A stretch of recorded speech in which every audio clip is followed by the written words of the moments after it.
Hi అండి, అందరికీ నమస్తే. ఈరోజైతే పొటాటో క్రీమ్ అయితే చేశాను.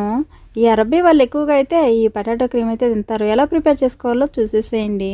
ముందుగా అయితే ఒక కోడిని నీట్గా కట్ చేసి క్లీన్ చేసుకొని వాటర్ని కొంచెం సాల్ట్ని బిర్యానీ మసాలాలు వేసి ఉడకబెట్టుకోవాలి. పూర్తిగా వాటర్ అంతా ఇంకెంత వరకు ఉడకబెట్టేసి తర్వాత అయితే చికెన్ అయితే తీసేయాలి. పూర్తిగా ఉడకబెట్టుకున్న తర్వాత చికెన్ అయితే ఈ విధంగా అయితే ఉంటుంది. ఈ విధంగా ప్రిపేర్ చేసుకున్న తర్వాత పొటాటో ముక్కలను కూడా కట్ చేసి వాటర్లో ఉడకబెట్టుకోవాలి. కొంచెం సాల్ట్, కొంచెము పసుపు పొడి వేసుకొని ఉడకబెట్టుకోవాలి. పొటాటో ముక్కల్ని ఈ విధంగా అయితే ప్రిపేర్ చేసుకోవాలి. ఈ విధంగా చికెన్ని పొటాటో ముక్కల్ని ప్రిపేర్ చేసుకున్న తర్వాత ఒక కళాయి తీసుకొని అందులో కొంచెం బటర్ వేసి సన్నగా కట్ చేసుకున్న ఆనియన్ ముక్కల్ని వేసి కాసేపు ఫ్రై చేసుకోవాలి.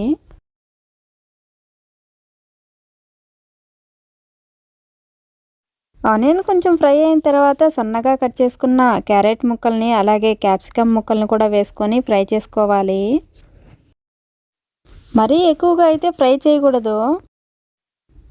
అలాగే ఫ్రెష్గా దంచుకున్న గార్లిక్ని కూడా వేసి ఫ్రై చేసుకోవాలి. అలాగే ఫ్రెష్గా కట్ చేసుకున్న మష్రూమ్ ముక్కలను కూడా వేసి ఫ్రై చేసుకున్నాను. వెజిటేబుల్స్ అన్నీ ఇలా ఫ్రై చేసుకున్న తర్వాత కొన్ని మసాలాలు కూడా వేసుకోవాలి. మాజీ మసాలా అయితే హాఫ్ అయితే వేసుకున్నాను. అలాగే పెప్పర్ పౌడర్, కర్రీ పౌడర్ వేసి ఫ్రై చేశాను.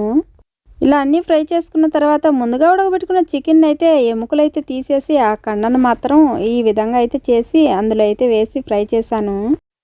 ముందుగా ఫ్రై చేసుకున్న మసాలా అంతా ఈ చికెన్కి పట్టేలా మిక్స్ చేసుకోవాలి. అలా మిక్స్ చేసుకున్న తర్వాత 2 స్పూన్ జెబిన్ గ్లాస్ వేసి మిక్స్ చేశాను.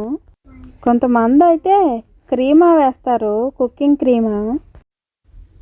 ఒక్కోసారి నేను కూడా అదే విధంగా చేస్తాను. క్రీమా వేస్తే ఎక్కువ మిల్క్ అయితే ఉంటుందని చెప్పి ఈరోజు అయితే జెబిన్ గ్లాస్ అయితే వేసాను చికెన్లో.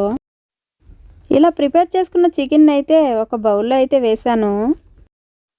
తర్వాత అయితే ముందుగా ఉడకబెట్టుకున్న పొటాటో ముక్కల్ని కొంచెం సాల్టు, కొంచెం పెప్పర్ పౌడర్ వేసి ఈ విధంగా మిక్స్ చేసుకున్నాను. ఇలా మెత్తగా మిక్స్ చేసుకున్న తర్వాత రౌండ్ బాల్ లాగా వస్తాయా లేవా అని టెస్ట్ చేశాను. పర్ఫెక్ట్గా వచ్చాయి. ఈ విధంగా రాకుంటే అసలు పొటాటో ముక్కలు టేస్ట్గా అయితే ఉండదు. ఇలా అన్ని రౌండ్ బాల్స్ లాగా చేసేసి ముందుగా ప్రిపేర్ చేసుకున్న చికెన్ మీద అయితే ఇవన్నీ పెట్టేసి తర్వాత అయితే సాస్ అయితే ప్రిపేర్ చేసుకున్నాను.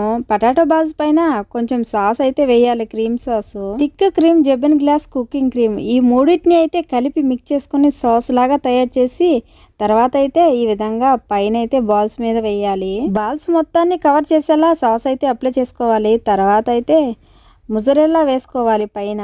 అలాగే కొంచెం బటర్ కూడా వేసుకోవాలి. తర్వాత అయితే ఓవెన్లో పెట్టేసేయాలి. ఓవెన్లో అప్ డౌన్ ఆన్ చేసి గోల్డెన్ బ్రౌన్ కలర్ వచ్చేదాకా అయితే ఉంచేయాలి. మంచిగా గోల్డెన్ బ్రౌన్ కలర్ వచ్చేదాకా ఉంచి తర్వాత అయితే తీసేయాలి. అంతే, సింపుల్గా పొటాటో క్రీమ్ అయితే రెడీ అయిపోతుంది. మరి ఈ వీడియో మీకు నచ్చితే ప్లీజ్ లైక్ చేయండి. వీడియో ఎలా ఉందో కామెంట్ చేసి చెప్పండి. ఇలాంటి మరెన్నో వీడియోస్ కోసం మన ఛానల్ని ఇప్పుడే అయితే సబ్స్క్రైబ్ చేసుకోండి. Please don't forget to subscribe. Thank you for watching.